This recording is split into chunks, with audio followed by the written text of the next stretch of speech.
Hello friends, my name is Raja and welcome to finance Jagat. दोस्तों, अगर आपकी सिविल रिपोर्ट में स्यूट फाइल्ड लिखा हुआ आ रहा है और आपका सिविल स्कोर भी कम है तो ये वीडियो आपके लिए बहुत ज़्यादा इंपॉर्टेंट है, क्योंकि इस वीडियो में मैं आपको बताने वाला हूँ कि आप अपनी सिविल रिपोर्ट में से स्यूट फाइल्ड को हटाकर अपने स्कोर को कैसे इम्प्रूव कर सकते हैं।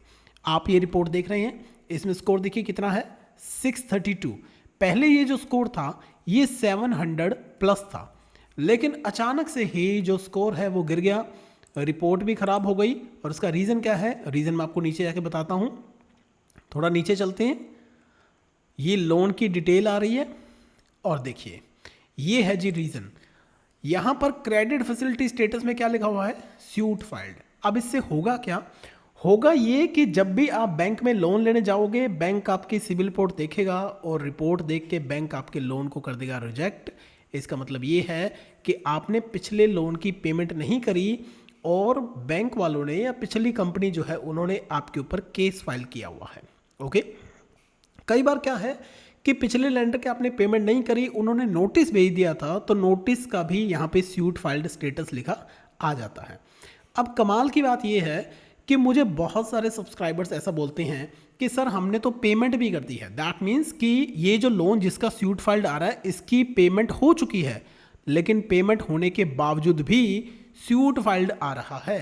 तो अगर आपकी भी यही समस्या है दोस्तों, तो इस वीडियो को शुरू से लेकर एंड तक ज़रूर देखिएगा, स्किप मत करना, क्योंकि इस वीडियो के अंदर मैं क्या बताने वाला हूँ, मैं बताने वाला हूँ जी फुल प्रोसेस जो कि मैं अपने सब्सक्राइबर्स के लिए करता हूँ और उनका स्यूट फाइल्ड जो है उसको रिमूव करवाता हूँ। तो अगर आपकी भी ये समस्या है तो मैंने आपके लिए एक पूरी पीपीटी बनाई है, वहाँ पे मैंने आपको पूरा प्रोसेस समझाया है। तो चलिए फटाफट उस पीपीटी की तरफ चलते हैं और मैं एक्सप्लेन करता हूँ कि how you can remove suit filed status from your CIBIL report. तो दोस्तों हम आ गए हैं पीपीटी में, लेकिन आगे बढ़ने से पहले आपको बताना चाहूँगा कि अगर आप इस चैनल पर नए हैं तो प्लीज़ वीडियो को लाइक करके चैनल को जरूर सब्सक्राइब करिएगा, क्योंकि मैंने काफ़ी सारे वीडियोज़ बनाए हुए हैं सिविल स्कोर को इम्प्रूव करने और सिविल रिपोर्ट को सही करने के ऊपर। तो उन वीडियोज़ को भी जाकर देखिए, अपनी नॉलेज को इम्प्रूव करिए और अपने सिविल स्कोर को सही करिए। इसके अलावा अगर आपकी कोई भी प्रॉब्लम है सिविल से रिलेटेड, जैसे कि suite filed, return of overdue, आप नीचे दिए हुए नंबर को अपने मोबाइल में सेव करिए और मुझे व्हाट्सअप करिए। आप देख सकते हैं कि कितने सारे लोग हैं जो कि मेरे साथ व्हाट्सअप पर जुड़े हुए हैं, अपनी प्रॉब्लम को शेयर कर रहे हैं और सॉल्यूशन ले रहे हैं। तो चलिए अब हम देखते हैं कि आप किस प्रकार से स्यूट फाइल्ड को हटा सकते हैं। तो दोस्तों ये स्टेप बाय स्टेप प्रोसेस है। नंबर 1 क्या है, नंबर 1 है जी make the payment and get NOC. तो अगर आपने अभी तक पेमेंट नहीं करी है तो सबसे पहला काम आपने क्या करना है, आपने उस लोन की पेमेंट करनी है जिसके ऊपर की स्यूट फाइल्ड लगा हुआ है। अब पेमेंट कितनी करनी है, पेमेंट करने के लिए दोस्तों आपने अपने लेंडर से कॉन्टैक्ट करना है। दैट मीन्स कि चाहे वो बैंक है या आपकी एनबीएफसी है, आप उससे कॉन्टैक्ट करिए और उनसे आपने क्या करना है, अकाउंट स्टेटमेंट जरूर लीजिए और अकाउंट स्टेटमेंट में आप देखिए कि आपका कितना ड्यू है और उनसे बात करके उसकी पेमेंट करिए। और पेमेंट करके एनओसी या एनडीसी होता है, नो ड्यू सर्टिफिकेट या नो ऑब्जेक्शन सर्टिफिकेट, उसको ऑब्टेन करिए। दोस्तों कोशिश करिए कि ये पेमेंट जो है ना ये आप खुद करें। अगर आप किसी एजेंट को देते हैं तो कुछ एक केसेस में हो सकता है कि एजेंट आपके पैसे को जमा ना करवाए, तो इसलिए मेक श्योर कि आप इसकी पेमेंट जो है वो कर रहे हैं और पेमेंट आपके अकाउंट में जमा हो रही है। अगर आपको एनओसी एनडीसी नहीं मिल रही है तो एटलीस्ट अकाउंट स्टेटमेंट निकलवाइए दोबारा से पेमेंट करने के बाद और मेक श्योर कि वहाँ पे ज़ीरो आ रहा है। और इसके साथ साथ ही कोशिश करिए पेमेंट की रिसीट लेने की। ओके, तो सबसे पहला स्टेप तो हमारा हो गया ये वाला।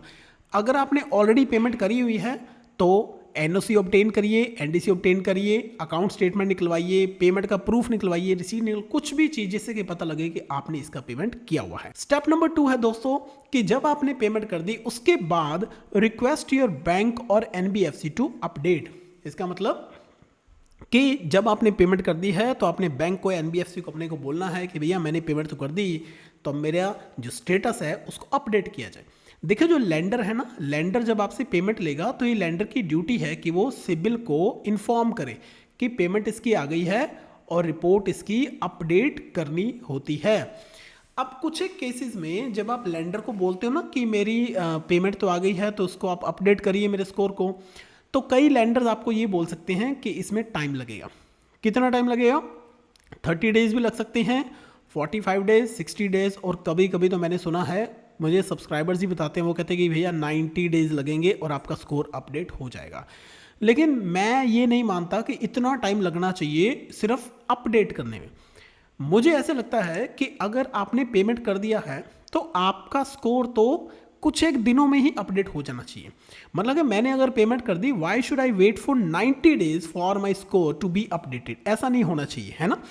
तो दोस्तों, अगर आपका लैंडर भी ऐसे कर रहा है कि आपने पेमेंट तो कर दी लेकिन वो कह रहा है कि भैया 90 डेज लगेंगे या 60 डेज लगेंगे, तो आप इस काम को जल्दी भी करवा सकते हैं। अब जल्दी कैसे, वो है हमारा स्टेप नंबर 3।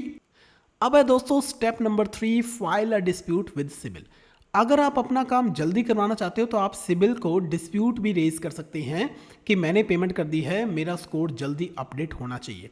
और ये वो वाला एग्जैक्ट प्रोसेस है जो कि मैं अपने सब्सक्राइबर्स के लिए करता हूं, उनकी सिबिल रिपोर्ट में से स्यूट फाइल रिमूव करवाने के लिए। तो इस स्टेप को आप ध्यान से समझिएगा। इसमें क्या है दोस्तों, आपको एक फाइल बनानी होगी। फाइल कैसे बनानी है, उसका जो फर्स्ट पेज है that should be title of your problem. जैसे कि मेरी प्रॉब्लम क्या है कि ये मेरा डिस्प्यूट है जी, to remove suit filed in my CIBIL report. दूसरा, उसके अंदर आप क्या ऐड करोगे, आप ऐड करोगे जी आपके केस का एक्सप्लेनेशन कि मेरा केस क्या है। जैसे कि मैं पहले पेमेंट नहीं कर पाया, ये रीज़न था, अब मैंने पेमेंट कर दी है, ठीक है जी, ये मेरा प्रूफ है। नंबर 3, आपके लोन का अनेक्स्चर। अनेक्स्चर का मतलब है कि लोन की डिटेल, जिससे कि जो सिबिल है वो ट्रैक कर सके, वो फाइंड आउट कर सके कि आप किस लोन की बात कर रहे हैं। नंबर 4 है जी आपका पेमेंट प्रूफ, जैसे कि आपका एनओसी, अकाउंट स्टेटमेंट, पेमेंट की रिसीट, एनडीसी वगैरह। नंबर 5 होगा जी आपका डिक्लेरेशन। डिक्लेरेशन का मतलब कि आप इसको सिबिल को बोल रहे हो कि ये जो इन्फॉर्मेशन मैं आप दे रहा हूँ, इस प्लीज़ इन्फॉर्मेशन को यूज़ करिए और मेरा स्टेटस जो है वो अपडेट करवाइए। Number 6 can be acknowledgement. Acknowledgement का मतलब है कि जब आप फाइल सिबिल को भेजोगे तो आप उनको ये बोल रहे हो कि प्लीज़ मुझे एक्नॉलेजमेंट वापस करिए, ताकि ये मेरे पास प्रूफ रहे कि मैंने आपको फाइल दी थी। Number 7 can be CSIR form, जो कि एक इंपॉर्टेंट चीज़ है। ये जो टर्म है ये दोस्तों मैंने बनाई है, कोई ऑफिशियल टर्म नहीं है। CSIR का मतलब है credit score improvement request form. इसका मतलब कि ये एक तरह का फॉर्म है जिसमें कि हम सिबिल को रिक्वेस्ट कर रहे हैं कि मैंने देखो जी सारी पेमेंट कर दी है, जिस वजह से मेरा ये स्कोर खराब था तो अब मैंने पेमेंट कर दी, तो इसलिए मैं आपसे रिक्वेस्ट करता हूँ मेरे स्कोर को अपडेट किया जाए। दोस्तों, ये सारी की सारी चीज़ें इसमें आपने ऐड कर देना है एनओसी या पेमेंट का प्रूफ या अकाउंट स्टेटमेंट, कुछ भी है आपके पास। ये सारी चीज़ें आपने एक सिंगल पीडीएफ के अंदर सेव कर लेनी है। जब ये सिंगल पीडीएफ में सेव हो जाएगी तो आपने इसको सिबिल को सबमिट करना है। सिबिल को सबमिट कैसे कर सकते हैं, 2 तरीके से कर सकते हैं, ऑनलाइन एंड ऑफलाइन। ऑनलाइन का मतलब कि सिबिल के पोर्टल पर जाकर आप उसको अपलोड कर सकते हो, या आप सिबिल को ईमेल भी कर सकते हैं। ऑफलाइन का मतलब कि आप उसको बाय पोस्ट भी भेज सकते हैं और बाय कुरियर भी भेज सकते हैं या स्पीड पोस्ट भी कर सकते हैं। मैं अपने सब्सक्राइबर्स को बोलता हूं कि भैया सब तरह से कर दो, ताकि सिबिल तक जो फाइल जो है वो आपकी पहुंच जाए और आपका जो है प्रॉब्लम इफेक्टिवली सॉल्व हो जाए। दोस्तों, ये जो फाइल मैंने आपको बताई है ना कि इस तरह से बनानी है, अगर आप बिजी हैं या आपको फाइल बनाने में कोई प्रॉब्लम है या आप कहते हो कि मेरे पास टाइम नहीं है, मैं जॉब करता हूं, तो दोस्तों हमारी पेड सर्विस भी है।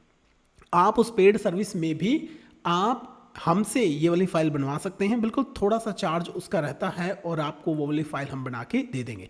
इसके अलावा आपकी return of overdue suit file वगैरह से रिलेटेड कोई भी प्रॉब्लम है, आप मेरे साथ पेड कंसल्टेशन लेकर भी फ़ोन पर भी बात कर सकते हैं।